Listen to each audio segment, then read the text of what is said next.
राजकीय अधिकाराबरोबरच सामाजिक आणि आर्थिक समानता निर्माण होणं आवश्यक आहे। ही समानता प्रस्थापित करणं ही आपली सामूहिक जबाबदारी आहे, असं प्रतिपादन सर्वोच्च न्यायालयाचे सरन्यायाधीश भूषण गवई यांनी नाशिक इथं केलं। नाशिक जिल्हा आणि सत्र न्यायालयाच्या नूतन 7 मजली आधुनिक इमारतीचं उद्घाटन आणि वाहनतळाचं भूमिपूजन सरन्यायाधीश गवई यांच्या हस्ते पार पडलं। यावेळी मुंबई उच्च न्यायालयाचे मुख्य न्यायमूर्ती चंद्रशेखर, न्यायमूर्ती रेवती डेरे मोहिते, न्यायमूर्ती M.N. सोनम, न्यायमूर्ती R.V. घुगे, न्यायमूर्ती A.S. गडकरी, न्यायमूर्ती मकरंद कर्णिक, न्यायमूर्ती सारंग कोतवाल, न्यायमूर्ती जितेंद्र जैन, न्यायमूर्ती अश्विन भोबे यांच्यासह वरिष्ठ न्यायमूर्ती, बार कौन्सिलचे पदाधिकारी आणि वकील मोठ्या संख्येनं उपस्थित होते। सरन्यायाधीश गवई म्हणाले की डॉक्टर बाबासाहेब आंबेडकर यांनी एक व्यक्ती एक मत या तत्वावर राजकीय समानता दिली आहे, मात्र सामाजिक आणि आर्थिक लोकशाहीशिवाय खरी लोकशाही साकार होऊ शकत नाही। बंधुभाव आणि बंधुत्व टिकवून ठेवण्यासाठी आपल्याला समानतेची दिशा घ्यावी लागेल। त्यांनी महाराष्ट्र सरकारच्या पायाभूत सुविधा उभारणीतील सकारात्मक भूमिकेचं कौतुक करताना म्हटलं, देशातील सर्व जिल्हा न्यायालय इमारतींमध्ये नाशिकची ही नवी इमारत अतिशय सुंदर असून पायाभूत सुविधांबाबत महाराष्ट्र नेहमीच पुढे आहे। मुख्य न्यायमूर्ती चंद्रशेखर यांनी इमारतीमुळे नाशिकची स्वतंत्र ओळख निर्माण होईल असा विश्वास व्यक्त केला। तर न्यायमूर्ती डेरे मोहिते यांनी नागरिकांना जलद न्याय देण्याची जबाबदारी न्यायालयावर असल्याचं सांगितलं। कार्यक्रमामध्ये दीपप्रज्वलन, संविधान उद्देशिकेचं पूजन, ज्युडिशियर पास्ट, प्रेझेंट अँड फ्युचर, मविप्रचे शिल्पकार advocate Baburao Thackeray, life and law या पुस्तकांचे प्रकाशन, त्याचबरोबर हेरिटेज बोर्डचे अनावरण करण्यात आलं। जिल्हा न्यायालयाची नवी 7 मजली पर्यावरणपूरक इमारत आता न्यायसेवेसाठी खुली झाली आहे। आधुनिक सुविधांनी सुसज्ज ही इमारत नागरिक, वकील आणि न्यायाधीशांसाठी एक आदर्श ठरणार आहे। या न्यायालयात एकूण 44 न्यायालयांचं दालन असून पोक्सो महिला प्रकरणं, ATS आणि CBIसाठी स्वतंत्र कोर्टाची व्यवस्था करण्यात आली आहे। व्हिडिओ कॉन्फरन्सिंगची सुविधा आणि दिव्यांगांसाठी सुलभ रचना ही या इमारतीची खास वैशिष्ट्ये आहेत। वकिलांसाठी प्रशस्त दालने आणि समृद्ध ग्रंथालय आणि नागरिकांसाठी आधुनिक अभिलेख कक्ष, प्रतीक्षालय आणि प्राथमिक उपचार केंद्र उपलब्ध करून देण्यात आले आहेत। त्याचबरोबर स्तनदा मातांसाठी हिरकणी कक्ष आणि पीडित आणि साक्षीदारांसाठी सुरक्षित व्यवस्था उभारण्यात आली आहे। नवीन इमारतीमध्ये 350 ते 400 आसन क्षमतेचं भव्य ऑडिटोरियम असून वाहनतळामध्ये 1500 दुचाकी आणि 450 चारचाकी वाहनं उभी करण्याची सोय आहे। या अत्याधुनिक आणि पर्यावरणपूरक इमारतीमुळे न्याय प्रक्रिया अधिक कार्यक्षम, सुरक्षित आणि सुलभ होण्याची अपेक्षा व्यक्त केली जाते। हा ऐतिहासिक सोहळा नाशिक न्यायालयाच्या 140 वर्षांच्या गौरवशाली परंपरेला नवा आयाम देणारा ठरला। यावेळी अन्न आणि नागरी पुरवठा मंत्री छगन भुजबळ, मंत्री नरहरी झिरवाळ, माणिकराव कोकाटे, खासदार वाजे, आमदार सीमा हिरे, सरोज आहिरे, विभागीय आयुक्त डॉक्टर प्रवीण गेडाम, पोलीस आयुक्त संदीप कर्णिक हे मान्यवर यावेळेस उपस्थित होते। मुंबई उच्च न्यायालयाचे सन्माननीय मुख्य न्यायाधीश श्री चंद्रशेखरजी, मंचकावर उपस्थित मुंबई उच्च न्यायालयाचे ज्येष्ठ न्यायमूर्ती श्रीमती रेवती मोहिते डेरे मॅडम, श्री महेश सोनक, श्री रवींद्र घुगे, श्री अजय गडकरी, नाशिकचे भूमिपुत्र श्री मकरंद कर्णिक, नाशिकचे पालक न्यायमूर्ती श्री सारंग कोतवाल, श्री जितेंद्र जैन, अश्विन भोबे, मंचकासमोर माझे मुंबई उच्च न्यायालयातील जे सहकारी उपस्थित ते सर्व सहकारी, त्याचप्रमाणे नाशिक जिल्ह्याचे प्रधान जिल्हा व सत्र न्यायाधीश श्री जगमलानी, तसेच नाशिक जिल्ह्यातील सर्व सन्माननीय न्यायमूर्ती, additional solicitor general of India Shri Anil Singh, advocate general Shri Virendra Saraf, bar council of Maharashtra आणि गोव्याचे अध्यक्ष श्री अमोल सावंत, जिल्हा वकील संघाचे अध्यक्ष श्री नितीन ठाकरे, महाराष्ट्रात न्यायिक शिक्षणाची चळवळ राबवणारे आमचे मित्र श्री जयंत दाभावे, त्याचप्रमाणे बार काउन्सिल ऑफ महाराष्ट्राचे सदस्य श्री अविनाश भिडेजी,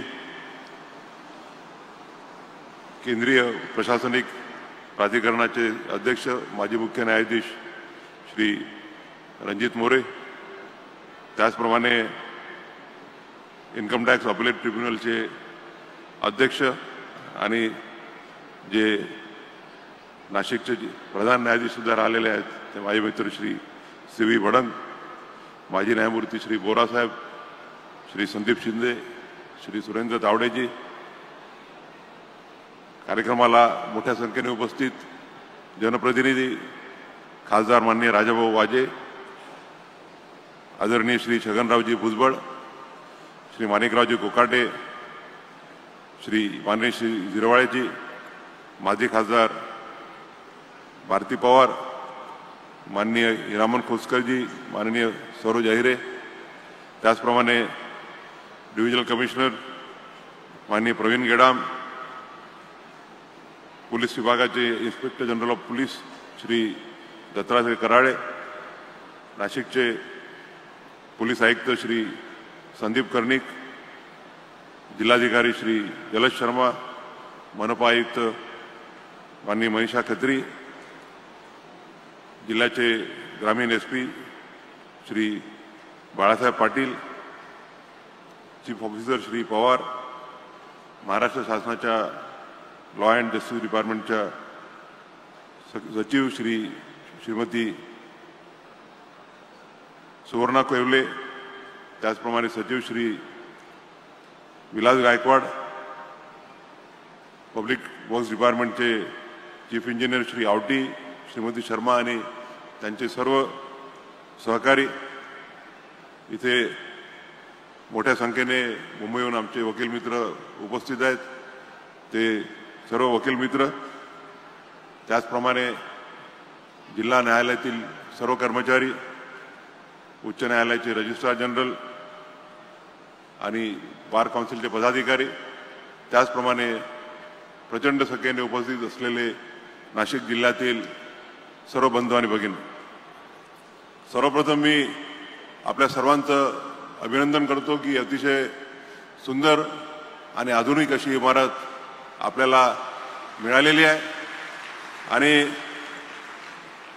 गेल्या 6 वर्षांमध्ये मी जवळपास देशाच्या सर्वच भागामध्ये फिरत असतो आणि माझ्या मते देशामध्ये कुठल्याही राज्यामध्ये एवढी अतिशय सुंदर अशी इमारत मी बघितलेली नाही. बिल्डिंगमध्ये गेल्यावरती जेव्हा आम्ही थोडं दुरून बघत होतो तर बाहेरून तर ती सुंदर आहेच, पण आतून पूर्ण तिला कॉर्पोरेट लुक आहे. म्हणजे असं वाटत नाही की आपण कुठल्या शासकीय इमारतीमध्ये प्रवेश करतो आहोत. प्रधान जिल्हा न्यायाधीश साहेबांचा जो चेंबर आहे त्यांना मी म्हटलं की चीफ जस्टिस ऑफ इंडियापेक्षा मोठा चेंबर आहे तुमचा. तर मी सर्वप्रथम श्री जगमलानी, ठाकरे साहेब, अविनाश भिडे, जायभाई साहेब आणि सर्व नाशिक जिल्ह्यातील न्यायाधीश, नाशिक जिल्ह्यातील कर्मचारी, वकील संघाचे सर्व सदस्य, वकील बंधू भगिनी आणि नाशिक जिल्ह्यातील सर्व पक्षकारांचं हार्दिक अभिनंदन करतो की त्यांना अतिशय सुंदर अशी इमारत आज मिळालेली आहे. या इमारतीचं भूमिपूजन करण्याचं सौभाग्य मला लाभलं 2019 साली, ज्यावेळेला मी सर्वोच्च न्यायालयाचा न्यायाधीश झालो. त्यानंतर पहिल्यांदा ज्यावेळेला पहिला कार्यक्रम माझा महाराष्ट्रात नाशिकला झाला आणि त्यावेळेला माननीय उद्धव ठाकरेजी मुख्यमंत्री होते आणि ठाकरे साहेबांनी भाषणात म्हटलं, आता त्यांनी सांगितल्याप्रमाणे की या बिल्डिंगचं उद्घाटन आपण गवई साहेबांच्या हस्ते करतो, भूमिपूजन गवई साहेबांच्या हस्ते करतो. या बिल्डिंगचं उद्घाटन सुद्धा त्यांच्याच हस्ते 2025 मध्ये आपण करू आणि खरोखर हा एक चांगला योगायोग आहे की ज्या बिल्डिंगचं भूमिपूजन करण्याची संधी मला मिळाली त्याच अतिशय सुंदर अशा इमारतीचं उद्घाटन करण्याची संधी मला मिळते. या इमारतीमध्ये, या इमारतीचं स्वप्न पूर्णत्वास नेण्यामध्ये अनेकांचा हातभार आहे. या प्रसंगी मला उल्लेख करावा लागेल त्यावेळेचे जे महाधिवक्ता होते रोहित देव, त्यानंतर ते आमचे न्यायालयात सुद्धा आले. ते ॲडव्होकेट जनरल असताना त्यांच्या कमिटी नेमण्यात आली होती आणि त्या कमिटीने रिपोर्ट दिल्यानंतर जागेचा जो प्रश्न आहे तो मार्गी लागला. त्यानंतर माझे सहकारी जे माझ्यासोबत सर्वोच्च न्यायालयात होते, त्या अगोदर मुंबई उच्च न्यायालयात होते, ते माननीय श्री अभय ओक यांनी सुद्धा या जागेचा प्रश्न सोडवण्यामध्ये अतिशय मोलाचं असं कार्य केलेलं आहे. आणि मी बघतोच आहे की आता जसं ज्यावेळेला कोल्हापूरचा सर्किट बेंच होण्याचा निर्णय झाला त्यावेळेला कर्णिक साहेबांनी आणि आपल्या नाशिकचे दोघेही नाशिकचे भूमिपुत्र आहेत, कर्णिक साहेब आणि विलास गायकवाड, त्या दोघांनी 20 दिवसामध्ये कोल्हापूरच्या जुन्या बिल्डिंगचं कायापालट करून अतिशय सुंदर अशी उच्च न्यायालयाला साजेशी अशी इमारत तिथे अतिशय कमी वेळामध्ये निर्माण केली. खरं म्हणजे काही लोक टीका करत असतात की महाराष्ट्र हे ज्युडिशियल इन्फ्रास्ट्रक्चरच्या मध्ये खूप मागासलेलं आहे, परंतु मी नेहमी म्हणत असतो आणि आजही म्हणतो की महाराष्ट्रातलं ज्युडिशियल इन्फ्रास्ट्रक्चर हे अतिशय चांगलं असं आहे. गेल्या 8-10 वर्षामध्ये अनेक इमारतींचं भूमिपूजन, अनेक इमारतींचं महाराष्ट्रातल्या उद्घाटन करण्याची मला संधी मिळाली. फार सुंदर अशा बिल्डिंग्स निर्माण करण्यात आलेली आहे. मग ती कोल्हापूरची बिल्डिंग असो की अमरावतीची असो, नागपूरची असो. आता मागच्या महिन्यामध्ये मी दर्यापूर हा माझा तालुका आहे, त्या तालुक्यातल्या एका तिथे जिल्हा न्यायालयाचं आणि बिल्डिंगचं उद्घाटन केलं. आणि मला नाही वाटत की महाराष्ट्र देशामधल्या कुठल्याही तालुक्यामध्ये दर्यापूरला जेवढी सुंदर इमारत आहे तेवढी सुंदर इमारत असेल. आणि आज आपण कळस गाठतो आहोत की नाशिकला अतिशय सुंदर अशी आपण इमारत दिलेली आहे. आणि म्हणून मी जाहीरपणे महाराष्ट्राच्या बांधकाम विभागाचं कौतुक करू इच्छितो की त्यांनी फार सुंदर अशा इमारती महाराष्ट्रातल्या ज्युडिशरीला दिलेल्या आहेत. लवकरच मुंबईच्या उच्च न्यायालयाच्या इमारतीचं बांधण्याला कामसुद्धा सुरू होणार आहे. आणि महाराष्ट्र शासन हे नेहमीच ज्युडिशियल इन्फ्रास्ट्रक्चरच्या बाबतीत पॉझिटिव्ह राहिलेलं आहे. मग ते भूमिपूजन करत असताना त्यावेळेला जे मुख्यमंत्री होते माननीय उद्धवजी ठाकरे, त्यांनी त्याला अपेक्षा केली होती की उद्घाटनाच्या वेळेला बहुतेक आम्ही दोघे राहू, पण तो योग नव्हता. त्यांनी सुद्धा महाराष्ट्रामध्ये जे ज्युडिशियल प्रोजेक्ट्स असतील, मग त्या नॅशनल लॉ युनिव्हर्सिटीज असतो, अतिशय असा पॉझिटिव्ह स्टँड घेतला आहे. सध्याचे मुख्यमंत्री आणि 2014 ते 19 या काळात जे मुख्यमंत्री होते देवेंद्रजी फडणवीस आज पंतप्रधानांच्या एका कार्यक्रमामध्ये ते उपस्थित राहू शकले नाही. त्यांचा अप्रोच हा नेहमीच पॉझिटिव्ह असतो.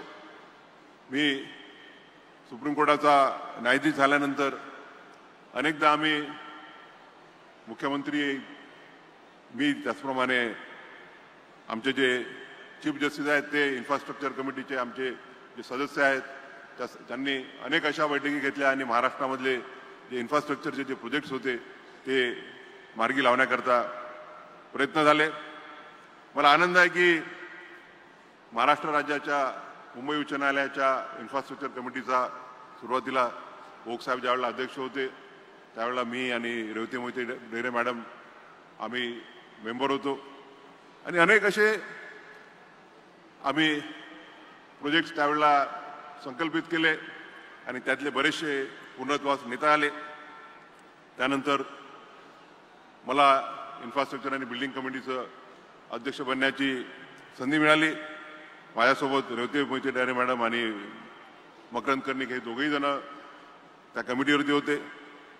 आणि त्यावेळेला आम्ही पहिल्यांदा विचार केला की आपण ज्यावेळेला बिल्डिंग निर्माण करतो त्या फक्त न्यायाधीश केंद्रित असतात, परंतु न्यायालय हे फक्त न्यायाधीशांकरताच नाही तर वकिलांकरता आणि त्याचप्रमाणे पक्षकारांकरता सुद्धा असतात. हा विचार आम्ही मांडून जेव्हा जेव्हा नवीन बिल्डिंग्सचे प्रोजेक्ट्सचं प्रपोजल करण्यात आलं त्यावेळेला आताच ठाकरे साहेबांनी सांगितल्याप्रमाणे वकिलांना सुद्धा आम्ही त्यांच्यासोबत जे महत्त्वाचे स्टेक होल्डर आहेत त्यांचेसुद्धा विचार बिल्डिंग्समध्ये घेतले आणि जेणेकरून या बिल्डिंग्स निर्माण जजेससोबत वकिलांना त्याचप्रमाणे पक्षकारांना सुद्धा योग्य अशा सुविधा मिळाल्या पाहिजे या दृष्टीने विचार केला. आणि आपण जर जाऊन बघाल आज नाशिकची जी इमारत झालेली आहे त्यामध्ये नुसतंच वकिलांचा नाही, जजेसचा नाही तर पक्षकारांचा सुद्धा ज्याला आपण म्हणतो की लिटिगंट फ्रेंडली असं ॲटमॉस्फिअर तिथे निर्माण झालेलं आहे. नेहमी म्हणलं जाते की माणसाने कोर्टाची पायरी कधी चढू नये, परंतु नाशिकची बिल्डिंग बघितल्यावरती मला असं वाटतं की नाशिकच्या प्रत्येक नागरिकाने आपल्या केस करता नाही तर कमीत कमी आपल्या नाशिकमध्ये एक अतिशय चांगली अशी वास्तू निर्माण झालेली आहे ती बघण्याकरता तरी सर्वांनी तिथे गेलं पाहिजे. आणि सुरुवातीलाच जी लॉबी आहे मी जायभाई साहेबांचा नेहमीच उल्लेख करत असतो. जवळपास एक 17-18 वर्षापासून माझा बार काउन्सिल ऑफ महाराष्ट्र आणि गोवाशी संबंध आला आणि महाराष्ट्रामध्ये कंटिन्युअस लिगल एज्युकेशन प्रोग्राम आणण्याकरता legal education law is the subject which requires an updation हा असा विषय आहे की जिथे वेगवेगळे कायदे नेहमी येत असतात त्याचप्रमाणे नवीन न्यायनिवाडे येत असतात आणि म्हणून जायभाई साहेबांच्या संकल्पनेतून कंटिन्युअस लिगल एज्युकेशन प्रोग्राम हा सुरू करण्यात आला. आज तो पूर्ण महाराष्ट्रभर तर अतिशय चांगल्या रीतीने काम करत आहे, परंतु त्या पॅटर्नवरती देशाच्या इतर बार काउन्सिल्सनी सुद्धा हा कार्यक्रम सुरू केलेला आहे. आणि मी नेहमीच म्हणतो की जायभाई साहेबांनी जे योगदान दिलेलं आहे म्हणजे खरं म्हणजे त्यांनी आता त्यांच्या दुसऱ्या सेकंड जनरेशन सुद्धा आलेली आहे वकिलीमध्ये, परंतु वकिलीचा विचार न करता त्यांनी जे कॉन्ट्रीब्युशन दिलं आणि या राज्यातील या देशातील वकील कसा सुदृढ झाला पाहिजे, कसा चांगला वकील झाला पाहिजे या रीतीने जे कार्य केलं त्याचं आपण निश्चितच त्यांचं अभिनंदन केलं पाहिजे. आज दुसरं म्हणजे बिल्डिंग बाहेरून बघितल्यावरती आर्किटेक्ट आहेत, आपले इंजिनियर्स आहेत, कॉन्ट्रॅक्टर आहेत, त्यांचं अभिनंदन करू इच्छितो की समोर जी हेरिटेज बिल्डिंग आहे आणि त्याच्या पाठीमागे जी नवीन बिल्डिंग आहे त्याचं त्यांनी जे सिंक्रोनायझेशन केलेलं आहे ते अतिशय सुंदर अशा रीतीने केलेलं आहे. बाहेरून बघताना असं वाटतं की जरी ही दगडी बिल्डिंग आहे आणि पाठीमागची बिल्डिंग सिमेंट कॉन्क्रीटची आहे तरी त्यामध्ये कंटिन्युटी दिसून येते आणि त्यामुळे सरकारचे जे आर्किटेक्ट आहेत त्यांच्या मी कल्पकतेचं अभिनंदन करू इच्छितो. नाशिक बार हा फार मोठी परंपरा लाभलेला बार आहे, 140 वर्षाची परंपरा लाभलेली आहे आणि आज आम्ही ज्यावेळेला बिल्डिंगचं उद्घाटन झाल्यानंतर जो हेरिटेज कक्ष तयार करण्यात आला आहे त्यावेळेला आम्ही तिथे गेलो तर अनेक दुसऱ्या पिढीच्या तिसऱ्या पिढीच्या वकिलांनी जी सेवा दिलेली आहे. कर्णिक साहेबांचे वडील इथे आहेत, त्यांच्यासोबत आम्ही मग तिथे फोटो काढला. आमचे मित्र मिलिंद साठे हे तिसऱ्या जनरेशनचे आहेत, त्यांच्या आजोबाचा फोटो आहे, त्यांच्या वडिलांचा आहे.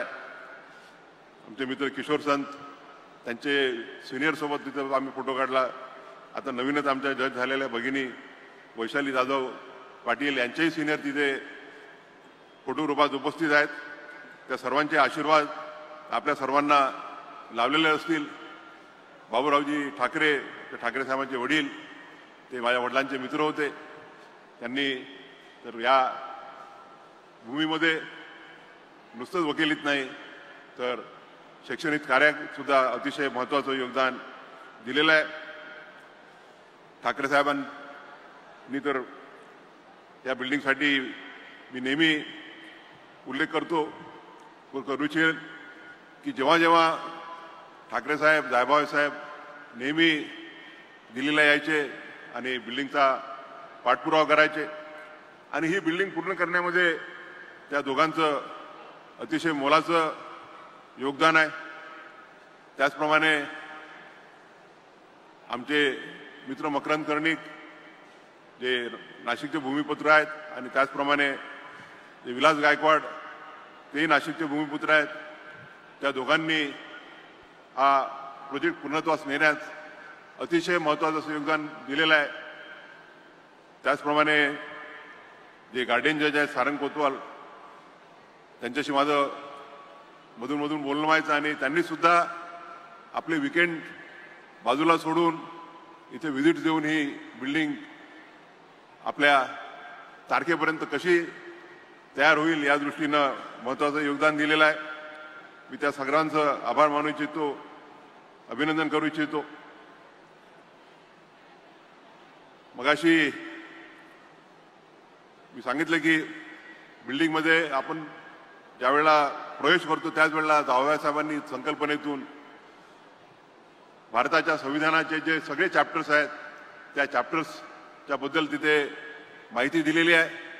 आणि आपल्या सर्वांसाठी भारताचं संविधान हा सर्वात महत्त्वाचा ग्रंथ आहे. मग ते विविध धर्माच्या लोकांसाठी वेगळे वेगळे असे ग्रंथ असतील, भगवद्गीता असेल किंवा कुराण असेल किंवा गुरुसाहेब असेल, परंतु आपल्या सर्वांसाठी या देशाच्या प्रत्येक नागरिकासाठी जर सर्वात महत्त्वाचा कुठला ग्रंथ असेल तर तो म्हणजे भारताची राज्यघटना. भारताच्या राज्यघटनेने आपल्याला स्वातंत्र्य, बंधुत्व, समानता हे दिलेलं आहे. आपलं प्रिॲम्बलच म्हणतं की we assure to all of citizens freedom, equality, liberty and assure a fraternity amongst our self.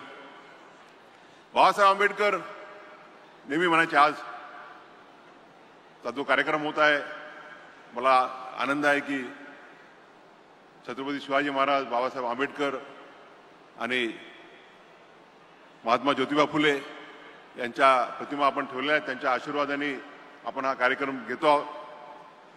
Babasaheb नेहमी महात्मा फुलेंना त्यांचे गुरु मानायचे आणि महात्मा फुलेंचे, शाहू महाराजांचे जे विचार होते ते विचार, त्या विचाराने बाबासाहेब आंबेडकर ते फार प्रभावित होते. या प्रसंगी मी जास्त आपला वेळ घेणार नाही, काही कार्यक्रम लांबलेला आहे आणि अजून एक कार्यक्रम करून मला भुवनेश्वरला एका कार्यक्रमासाठी जायचं आहे. या प्रसंगी मी नेहमी बाबासाहेब आंबेडकरांचं जे 25 नोव्हेंबर 1949 रोजी त्यांनी भाषण केलं त्या भाषणाचा उल्लेख करत असतो. बाबासाहेबांनी या देशाला जो घटनेचा फायनल ड्राफ्ट आहे तो 4 नोव्हेंबर 1948 रोजी दिला. घटना समितीने, ड्राफ्टिंग कमिटीने फार मेहनत करून तो तयार केला आणि त्यावरती सांगोपांग अशी चर्चा झाल्यानंतर 1 वर्षानंतर जो फायनल बाबासाहेब आंबेडकरांनी उत्तर दिलं, ज्या अमेंडमेंट्स आलेल्या होत्या, ज्या अमेंडमेंट्स स्वीकारल्या गेल्या, काही अमेंडमेंट्स नामंजूर करण्यात आला आणि बाबासाहेब आपल्या 25 नोव्हेंबर 1949 रोजीच्या भाषणात ते म्हणाले की आपण by principle of one person, one vote, one value we have assured a political equality to all citizens. एक व्यक्ती, एक मत आणि एक मूल्य या आधारावरती आपण राजकीय समानता तर निर्माण केली आहे. पण बाबासाहेब म्हणाले की political equality has no value unless a social and economic equality lies beneath it. जोपर्यंत राजकीय लोकशाहीसोबत सामाजिक आणि आर्थिक लोकशाही या देशात निर्माण होत नाही तोपर्यंत राजकीय लोकशाहीला अर्थ नाही. आणि बाबासाहेब म्हणाले की what does a social and economic equality mean. ते म्हणाले की द वे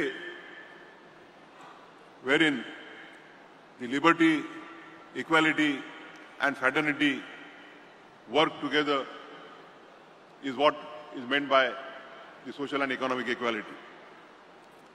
आणि बाबासाहेब म्हणाले की लिबर्टी, इक्वॅलिटी अँड फ्रॅटर्निटी हे वेगवेगळे नाही. The trinity of equality, liberty and fraternity that is what will lead us to the political, social and economic equality. Babasaheb म्हणाले की नुसतंच जर लिबर्टी असेल तर देन जो शक्तिवान आहे तो जे कमजोर आहेत त्यांच्यावरती राज्य करेल त्यांना दाबून ठेवेल. आणि जर नुसतंच इक्वॅलिटी असली तर मग माणसाला आपल्या आयुष्यामध्ये पुढे जाण्याकरता, चांगलं काम करण्याकरता काही इनिशिएटिव्ह राहणार नाही. म्हणून ते म्हणाले की liberty and equality both are necessary, but at the same time we require fraternity, बंधुत्व, बंधुभाव, which will keep the liberty and equality within their bounds and ensure that the liberty and equality coexist without any friction. आणि म्हणून आपल्या राज्यकर्त्यांचं, आपल्या घटनाकर्त्यांचं सामाजिक आणि आर्थिक समानतेकडे वाटचाल करण्याची आपल्या सर्वांची जबाबदारी आहे.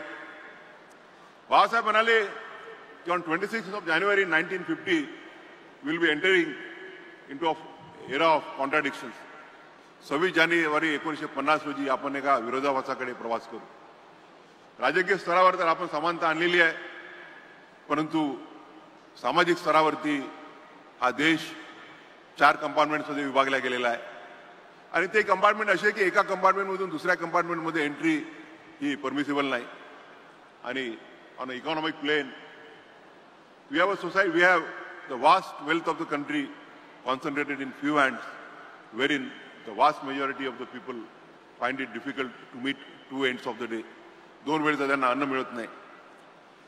आणि म्हणून बाबासाहेब म्हणाले की जोपर्यंत आपण हा विरोधाभास दूर करणार नाही आणि या देशामध्ये सामाजिक आणि आर्थिक लोकशाही निर्माण करणार नाही, तर हा जो लोकशाहीचा डोलारा जो आपण मोठ्या मेहनतीने उभा केलेला आहे तो एखाद्या पत्त्याच्या घरासारखा कोसळून पडेल. आणि मला आनंद आहे की गेल्या 75 वर्षाच्या कालखंडामध्ये आपल्या राज्यघटनेने जो प्रवास केलेला आहे तो अतिशय सकारात्मक असा आहे. मग देशाच्या तिन्ही विंग्स असो, लेजिस्लेचर, आपली लेजिस्लेटिव्ह असेंब्ली, पार्लमेंट किंवा एक्झिक्युटिव्ह, कार्यपालिका आणि ज्युडिशरी यांनी घटनाकारांना अभिप्रेत असलेलं कार्य पुढे नेण्याचा प्रयत्न केलेला आहे. पार्लमेंटरी लेजिस्लेचरने अनेक असे कायदे केले की ज्या देशामध्ये सामाजिक आणि आर्थिक समानता येईल. उदाहरणार्थ लँड सिलिंग ॲक्ट, जेणेकरून ज्यांच्याकडे हजारो एकर जमीन होती त्यांची जमीन काढून घेण्यात येऊन जे भूमिहीन आहेत त्यांना देण्यात आली. त्याचप्रमाणे टेनन्सी अबॉलिशन ॲक्ट, मजुरांच्या हिताचे अनेक ॲक्ट आपण केलेले आहेत. आणि जेव्हा जेव्हा न्यायालयापुढे हा प्रश्न यायचा की फंडामेंटल राईट्स आणि डायरेक्टिव्ह प्रिन्सिपल्स, बाबासाहेबांचं सगळ्यात महत्त्वाचं जर घटनेमध्ये कुठलं योगदान असेल तर ते म्हणजे डायरेक्टिव्ह प्रिन्सिपल्स. या देशामध्ये सामाजिक आणि आर्थिक समता निर्माण करण्याकरता बाबासाहेबांनी जो पार्ट 4 आहे डायरेक्टिव्ह प्रिन्सिपल्स तो आपल्या घटनेमध्ये अंतर्भूत केला. आणि सुरुवातीचा जो भारतीय न्यायव्यवस्थेचा जो वाटचाल होती तो म्हणजे जेव्हा जेव्हा डायरेक्टिव्ह प्रिन्सिपल्स आणि फंडामेंटल राईट्स यांच्यामध्ये कॉन्फ्लिक्ट येईल तर fundamental rights and will be superior to the directive principles. The directive principles will have to give a way to the fundamental rights. परंतु 1973च्या नंतर केशवानंद भारतीच्या जजमेंटनंतर सुप्रीम कोर्टाने जरी अमेंडिंग पॉवर्स ऑफ द कॉन्स्टिट्यूशनवरती व्हर्टिकल डिव्हिजन झालं तरी डायरेक्टिव्ह प्रिन्सिपल्स आणि फंडामेंटल राईट्स या दोघांच्याही समान महत्त्वाबद्दल ऑलमोस्ट युनॅनिमिटी होती केशवानंद भारतीमध्ये.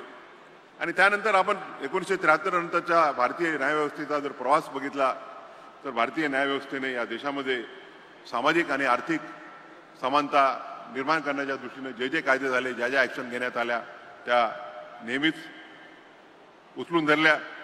मग तो इंदिरा स्वानीचा जजमेंट असो, NM थॉमसचं जजमेंट असो, सध्या मागच्या 6-7 महिन्यापूर्वी कॉन्स्टिट्यूशन बेंचने दिलेलं क्लासिफिकेशनचं जजमेंट असो, असे अनेक जजमेंट आहे ज्या जजमेंटमधून या देशात सामाजिक आणि आर्थिक समानता निर्माण करण्याच्या दृष्टीनं कार्य झालेलं आहे. मी या प्रसंगी पुनश्च एकदा आपल्या सर्वांचं अभिनंदन करतो. आणि मला खात्री आहे की इमारत चांगली तर आपल्याला मिळालेली आहे. अतिशय सुसज्ज अशी इमारत आहे, ज्याला आपण अल्ट्रा मॉडर्न म्हणतो अशी इमारत आहे. परंतु या ठिकाणी एवढीच अपेक्षा व्यक्त करेल की या इमारतीमधून या देशाचा जो शेवटचा नागरिक आहे या देशाचा जो गरीब नागरिक आहे त्याला कमीत कमी खर्चात आणि कमीत कमी वेळेत न्यायदान मिळेल आणि खऱ्या अर्थानं भारताच्या घटनाकारांचं या देशात सामाजिक आणि आर्थिक समानता निर्माण करण्याचं स्वप्न पूर्ण होईल अशी अपेक्षा व्यक्त करून माझे भाषण संपवितो. आपण या प्रसंगी मला इथे बोलावलं, माझा आदर केला, सत्कार केला. कालपासून आपण जो मला प्रेमाचा वर्षाव केला आहे त्याबद्दल आपले पुनश्च एकदा आभार मानून धन्यवाद. जय हिंद. वेद न्यूजसाठी प्रतिनिधी कमलाकर तिवडे, नाशिक.